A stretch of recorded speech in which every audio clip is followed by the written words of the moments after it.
আসসালামু আলাইকুম। শেফাস কুকে সবাইকে স্বাগতম। আশা করি সবাই ভালো আছেন। রমাদান মোবারক, পবিত্র মাহে রমজানের শুভেচ্ছা জানিয়ে শুরু করছি আজকের রেসিপি। আজও আমি আপনাদের সাথে শেয়ার করছি আরও একটি রমজান স্পেশাল রেসিপি।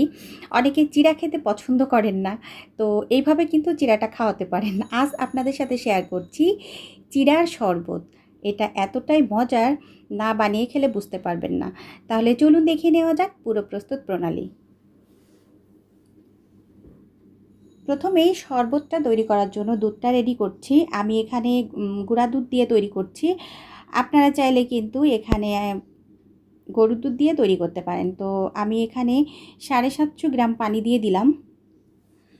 আর এখন আমি এই পানির মধ্যে গুঁড়া দুধ ব্যবহার করব।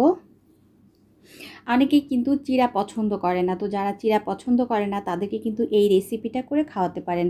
তাহলে বুঝতেই পারবে না যে এটা চিড়ার একটা রেসিপি। তো এখন 1.25 কাপ গুঁড়া দুধ দিয়ে দিচ্ছি। দিয়ে এটাকে আমি ভালো করে মিশিয়ে নিব। আর চুলাটা আমি এখনও অন করি নাই। তো কিছুক্ষণ মেশানোর পর আমি চুলাটা অন করে দিব।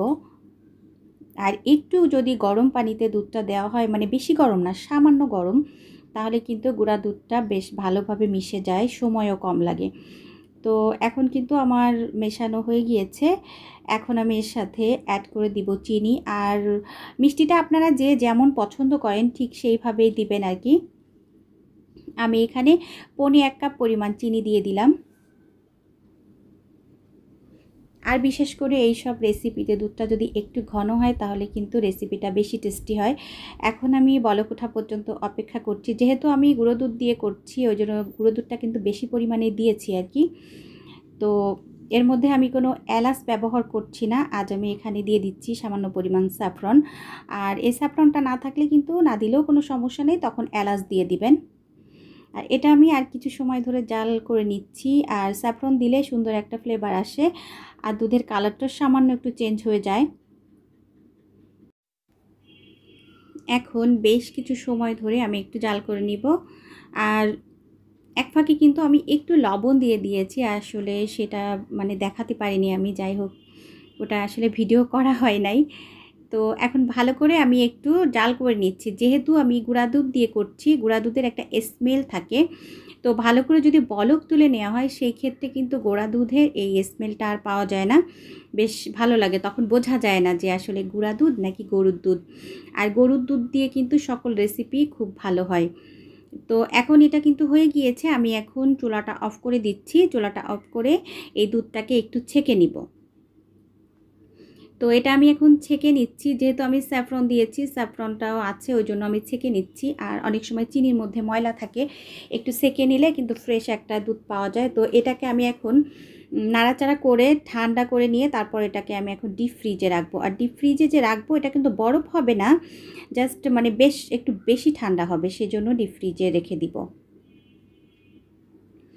চলে আসলাম 2 ঘন্টা পর। তো এখন আমি শরবতটা রেডি করব, সেজন্য প্রথমেই দিয়ে দিচ্ছি চিড়া। আর আমি এখানে 1 কাপ চিড়া নিয়েছি। আর চিড়াটা আমি ভিজিয়ে রেখেছিলাম একটু পানি দিয়ে। তো তার চিড়ার সাথে আমি সামান্য পরিমাণ দুধ দিয়ে দিয়েছি। তো এখন আমি এটাকে ব্লেন্ড করে নিব আর কি। আর আমি চিড়া যখন ভিজিয়েছিলাম তখন আমি আজকে লবণ দিতে ভুলে গিয়েছি, ওই জন্য আরেকটু লবণ দিয়ে দিচ্ছি চিড়ার জন্য। এখন একটু কনডেন্স মিল্ক দিয়ে এটাকে আমি ব্লেন্ড করে নিব। তো ব্লেন্ড করে নিয়ে চলে এসেছি। দেখতে পাচ্ছেন এই যে শরবতটা, আমি এখানে আরও কিছুটা দুধ দিয়ে এটাকে একটু পাতলা করে নিয়েছি। যেহেতু শরবত হবে ওই জন্য বেশি ঘন ভালো লাগবে না। তো অলমোস্ট হয়ে গিয়েছে। এখন আমি এটাকে সার্ভ করে দিচ্ছি। আর এটাকে আরও বেশি টেস্টি করার জন্য আমি এর উপর দিয়ে একটু কাঠবাদাম আর কাজু বাদাম দিয়ে সার্ভ করেছি। তো এতক্ষণ যারা আমার সাথে ছিলেন সবাইকে অসংখ্য অসংখ্য ধন্যবাদ। সবাই ভালো থাকবেন, আমার জন্য দোয়া করবেন। আমিও আপনাদের জন্য দোয়া করি। আপনারা ভালো থাকুন, সুস্থ থাকুন, আর নিত্য নতুন রান্না করে প্রিয়জনকে খাওয়ান। তো আগামী পর্ব দেখার আমন্ত্রণ জানিয়ে আজকের মতো আমি শেফা বিদায় নিচ্ছি। আল্লাহ হাফিজ। আসসালামু আলাইকুম।